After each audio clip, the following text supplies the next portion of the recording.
welcome to yet another episode of TR Real Estate Solutions. Today we're here at Alliance Escrow Incorporated. Can you tell us a little bit about who you are and yourself and your business? Sure, I'll go first. My name is Lindsay Chilson, and I am the sales representative for Alliance Escrow. I've been in the business since 2014.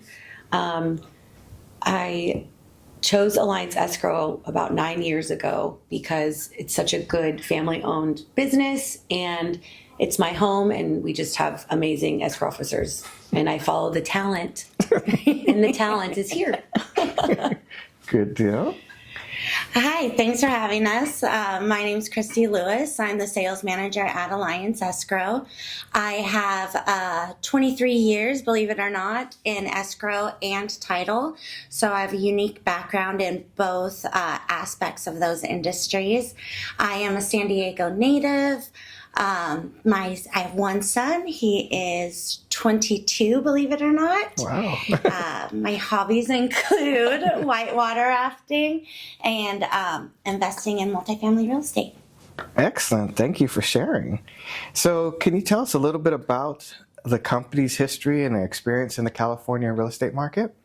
Sure. So our company was founded by actually an escrow officer and a sales rep in about 2001. So we've seen various different markets, which is great for experience. They're also active investors and were brokers at one time. So it gives us a unique perspective with the importance of home ownership and dealing with homeowners. They're also cousins. So it's family owned, which makes it special, I think. Very cool. Very cool. Now, what distinguishes your company from other escrow companies in terms of service and expertise? Our officers. Our officers are phenomenal. I've worked at various different escrow companies. All have their strengths, but I think what makes us unique is that all of our officers have over 10 plus years of experience, some bordering on 40, Wow. which with a wide range of expertise in various different types of transactions. So here in-house, we can do mobile home transactions, we can do commercial transactions, residential, bulk sales, various different structures and investments type transactions, refis. So we have a well-rounded group here. There's not really many different types of transactions that we don't have someone that specializes in them. So that's my favorite part of working here because I'm always learning something. So tell us a little bit about how does escrow actually work? So escrow is a neutral third party in the transaction. So what we do is we facilitate the terms of the agreement. So if you kind of look at it like a spoke in a wheel, at any time during a transaction, there could be anywhere from 10 to 35 different people participating in closing the transaction, from lenders to termite to agents, buyer, seller. So we're the cog in the wheel, and we're that little center part that makes sure that everything goes smoothly and all of the terms of your agreement are upheld and you're closed on time. Perfect. So in the state of California, I know things are done a little bit differently. Who chooses the escrow company in California? That's a good question because a lot of people think that the sellers choose escrow. Typically, the way it's supposed to be is that the buyers choose the escrow services, but that's dictated based on the market. Okay. So in California, it tends to be a little bit more of a seller's market, and the seller and the seller's agent tend to typically direct escrow services. Okay, good to know.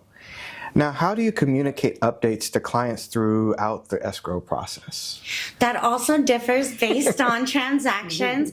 So when you open an escrow with our company, because everybody learns and receives information differently. So we like to send an email in the very beginning.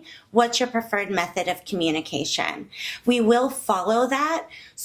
But when it comes to updates in the transaction or terms being changed for transparency, all of that comes through email and in writing. Now, if you and your client prefer open verbal communication, we're happy to call you after after Okay. and work that out. I have some agents that like to be text or send me an email and then text me that you sent an email. So we like to ask up front, like, how do you like your communication? And if you're lucky, some of our officers give out their cell phone numbers.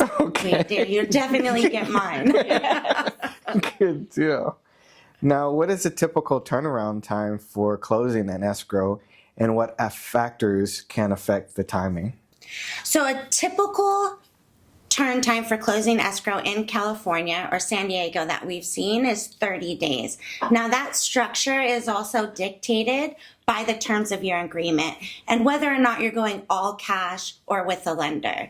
So we've closed deals as quickly as 2 days. Oh, wow. And that's an all cash deal, no termite, Right. as is. So if you have a 21-day escrow and your lender can perform in 21 days, and so can your clients, and so can we. Okay, very good.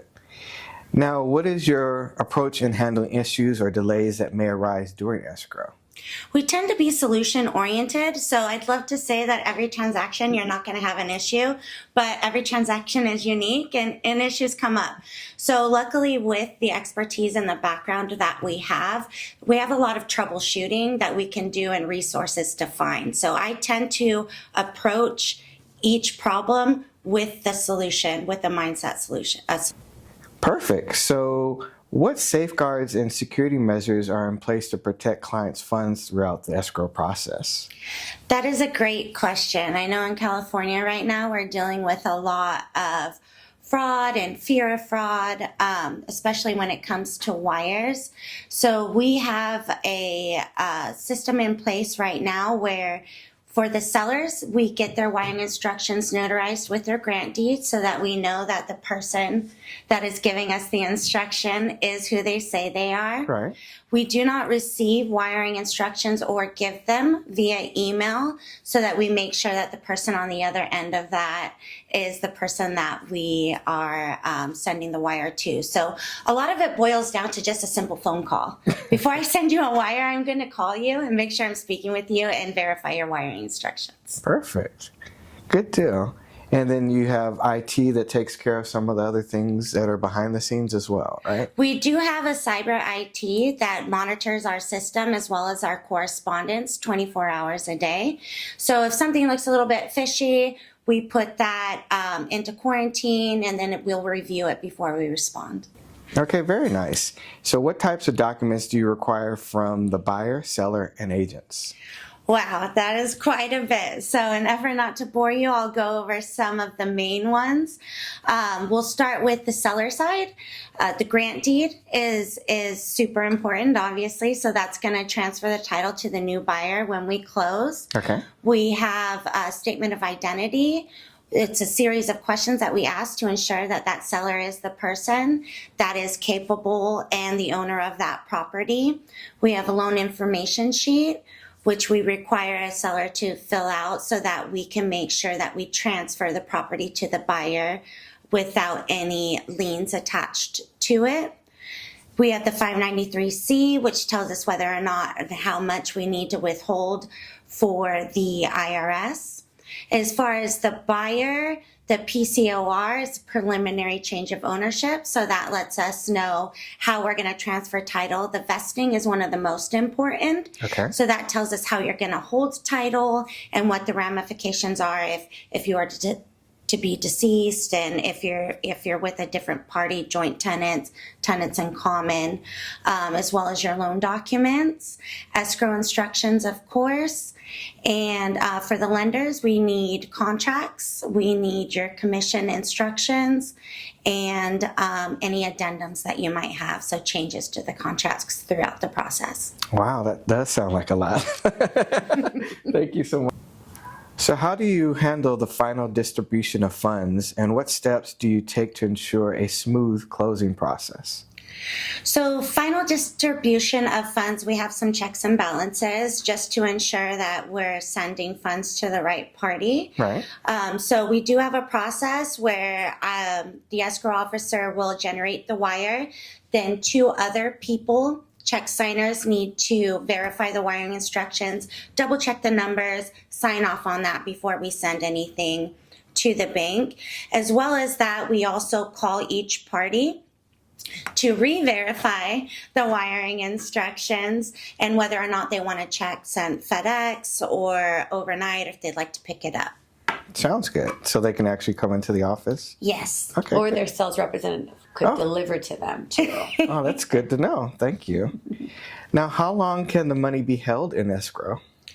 So that depends on instructions. So just a reminder, we take instructions. Right. So if there is a dispute, so say a buyer tried to pull out of the contract after their 17-day contingency period and there is a dispute where the seller is not agreeing to release the deposit, typically we'll hold that for 30 days before we get involved, just to give them an opportunity to kind of come to an agreement.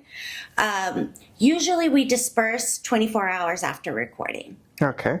So that leads me to my next question. Can buyers back out of escrow? Buyers can back out of escrow, absolutely. So you do have a 17-day contingency period where you can back out within those 17 days without repercussions. Now, if you cross that 17-day line, then the seller does have an option to withhold the deposit for damages or losses due to the process. So you do have a clear 17 days to back out without any ramifications. Thank you. Now, if questions or issues come up after closing, how accessible is your team to help resolve them? Very accessible. Believe it or not, we don't have a specific line for closed transactions. So the same number that you call for an open transaction, you'll receive a person on the other end of it. Now, how is the pricing typically determined for different types of transactions? So in San Diego, our escrow fees are based on the sales price. Okay. So your best option is just to give one of us a call or your local escrow officer and we'll get you a quote right away. Are there any additional fees that clients should be aware of, such as document fees, wire fees, or handling fees? So we do have a couple additional fees. We do have an archive fee of $50. A doc handling fee of $50. And then if you are structuring your transaction with a loan, there is a loan tie-in fee of $250. How can someone verify an escrow company in California? So there is a website. It's dfpi.ca.gov. But personally, I think that you should call a preferred partner and ask what their experience is. Perfect. Good deal. Wow, this has been very informative. Thank you so much for sharing. Now, is there anything else that you would like to share? Sure. I kind of want to talk a little bit about what I do. I am a sales representative for Alliance Escrow. And back in the day, there was no sales representatives. We were just a service as an escrow company. And this came about, I don't know, Kristi, like 2014, 15, we started seeing more sales representatives. And what we do, our job, is we go out and try to get business for our escrow officers. So we feed our officers to make them happy. We look for investors, lenders, real estate agents, all of the above. Very good.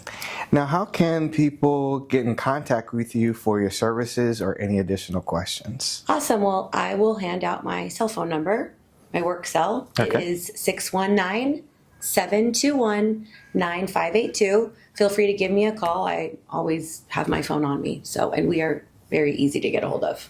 Perfect. I also will give my cell phone number. It is 619-569-9167. And I'm happy to answer any of the questions that you or your clients have. Perfect. Is there a website for the company as well? There is. It is www.allianceescrowinc.com. Thank you so much, ladies. Thank you for sharing with us today. Thanks for having us.